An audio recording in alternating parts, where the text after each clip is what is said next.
I want to talk about methodological naturalism in this short video, and I want to just give you a very basic illustration as to what I see as being the problem with methodological naturalism. And I want to speak specifically within the context of historical investigation. So the idea here for the methodological naturalist is that the historian ought to be committed in principle to considering only natural causal explanations for past historical events. Now, I think generally you ought to begin with natural explanations for past historical events. And you are only warranted in going to a supernatural or a non-natural explanation of a past historical event if the evidence warrants. I agree with that. I have no problem with that. I mean, I think that that's Occam's razor at play, for example. My problem is with the methodological insistence that we, as historians, whether professional or lay historians, people just interpreting the past on our own, I object to the assumption that, in principle, one always ought to only limit themselves to natural explanations for past historical events. Now, I just want to give you one illustration. I made this meme a few years ago with respect to the resurrection of Jesus.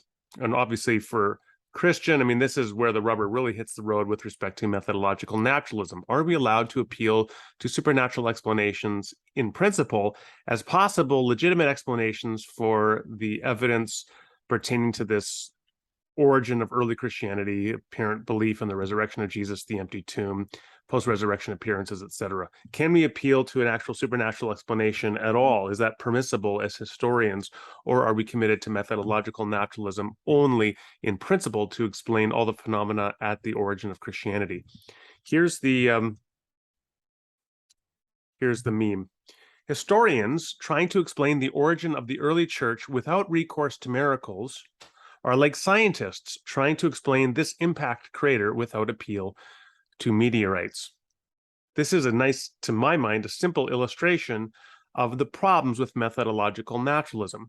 You can always say, as people who are studying earth sciences, that when you're looking at natural features, features on the surface of the earth, geological features on the surface of the earth, that you look for explanations.